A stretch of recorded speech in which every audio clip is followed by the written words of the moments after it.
Morning, everyone. I have a lot of questions today. I have a lot of questions for you. I have a lot of questions for the world. The first question is Happy Easter? Uh, yeah, Happy Easter. I mean, yes, theoretically, technically it's Easter, but what is going on with the weather this week? This is my second question. Snow in April? I was watching my weather app all last week and seeing this and thinking, what is happening? Especially because this week is the first week of the Easter break, right? It's the first week that we get some time off from classes. University staff have their rest days. And I will be resting, but I had hoped I'd be resting outdoors, but I guess not. I'm thinking that maybe I need to get out the Christmas decorations, think about a different kind of holiday. My next question for all of you is it's pretty controversial, so brace yourself. I mean, this is going to get into some really difficult territory. I'm warning you. Some of you, your opinion of me might completely change after this next image. Pineapple on pizza, yay or nay? So I have been making pizza for a long time, really. My grandmother used to make pizza. My grandmother was Sicilian, and she made these fantastic pizzas. I always loved them. And then I tried to make them like her when I was older and on my own. I could never make them like her. I think it just has, well, I think part of it is the Sicilian grandma. And then I think she probably used a lot more oil than, than I do trying to keep it healthy. But in the last year, I've really ramped up my pizza making, and I got this really great pizza pie dish that has holes in the bottom of it. And it makes the crust really crispy. And I've been experimenting with different types of flour, getting different types of dough. And I'm really quite, pleased with the results. And I've been posting these pictures of my pizzas online, and everyone's always enjoyed them until last week. Until I posted this picture. And then things got ugly because I know pineapple on pizza is controversial. You either love it or you hate it.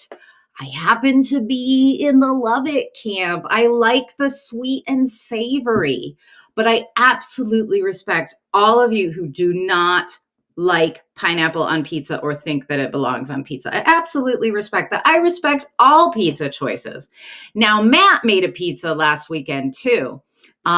He went with a different topping choice. He went with pepperoni. But even this pizza could not escape criticism because there was some criticism of the pepperoni placement and distribution. And I said the same thing to him. I was like, well, that's not a lot of pepperoni. But he said he didn't want it to be too pepperoni-y. Fair enough. And quite frankly, when you're making a pizza for yourself, the distribution doesn't matter because you're eating the whole thing. It's not like you're dividing this up and, one person's going to get that piece right in the front there that has no pepperoni on it. But he was quite pleased with the pizza. I think that it turned out well. It turned out good. He enjoyed it. It was just the right amount of pepperoni. I do like a good pepperoni pizza. But then on Sunday, we just decided to make a good old plain cheese margarita pizza. And it was delicious. And I posted it online and no one had any comments. Well, no one had any negative comments.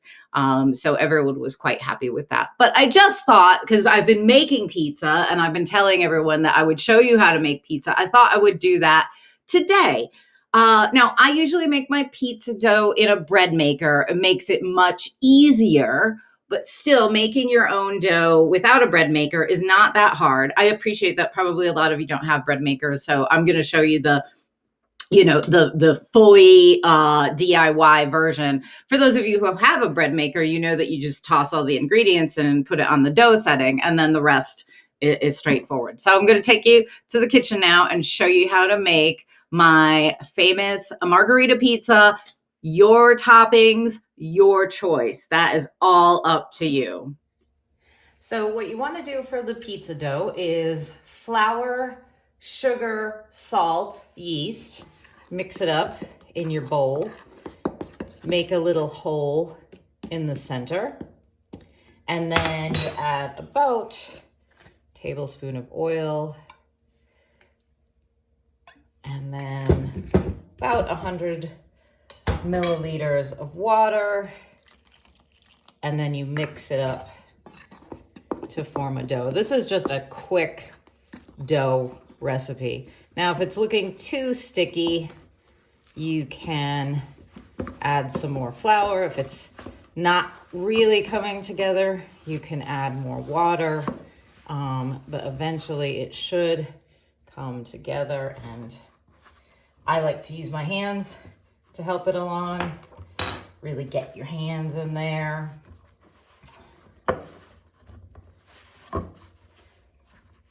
And so you should have something resembling dough quite quickly.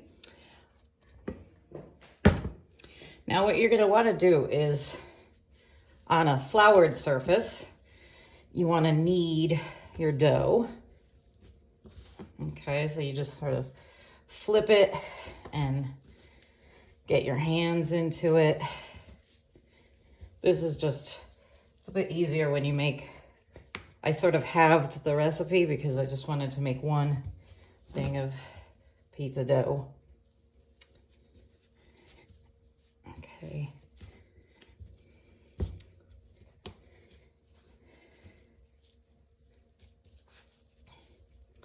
And then you can leave it to rise for a bit. So then the next step is just to roll out the dough. Now there are different schools of thought on this. I prefer to use a rolling pin. You can just work it out with your hands if you want. And it takes a while. You just kind of have to keep pressing it. But the cool thing about pizza dough is that it's so malleable and stretchy, and eventually you can get it to that point where you just, you can, well, I've never actually flipped it in the air, but you can do something similar to that, because unlike something like a pie crust, it doesn't, it's very sticky and it stays together. So you just have to keep working it until you get it to the shape that you want. So you add a teaspoon of salt. Then you're gonna add about a tablespoon of oregano, a tablespoon of basil, a tablespoon of parsley, and you can add some garlic powder as well if you want, onion powder, and then you're just gonna mix it all up. So you see, the beauty of this is that you don't have to dirty a bowl. You just use that passata thing. If you get it in the glass container, you can just shake it up. This is my preferred method because then I don't dirty a bowl. And this is my favorite pan, see? Has the holes in it so that the crust gets nice and crisp. And you're gonna wanna spray it with some non-stick spray, use butter, whatever you use, just so that it doesn't stick. So you just put the crust on there, and then you just sort of stretch it out so it goes to the sides, because it won't be perfectly rolled out the first time. Just stretch it out. It should be very stretchy, very easy to get to the sides of the pan. So then all you do is you spread the sauce around. You don't have to cook the sauce in advance. You just take it right from that cardboard thing or whatever. You just spread it on. Now the key to this is spreading it on thin. You think, oh, I need a lot of sauce, right? Because what you think of when you think of pizza is the sauce. You actually don't. You want a thin layer, and that way the crust crisps up really nice and it's not too soggy. And then all you do is you add your toppings. So I always get grated mozzarella because it doesn't have a lot of water in it. And so it melts just like cheese on a pizza, what you're used to. Now, of course, you could put other toppings on. I'm not going to get into that. I already talked about the pineapple controversy, but whatever toppings you want is up to you. You want your oven on as high as you can go. And you also want to put the pizza on the top rack. And it really takes just like, I don't know, 6 or 7 minutes. You just have to watch it and voila. So I hope you enjoyed today's edition of Cooking with Amy. I wish you all the best on your pizza endeavors, whatever toppings you choose, and stay warm this week. Don't get out the Christmas decorations thinking that somehow we've gone back in time. Enjoy yourselves. Have a great week off if you're taking a week off. And I don't think on pizza unless you're doing a sweet pizza, but don't forget the cinnamon. Bye.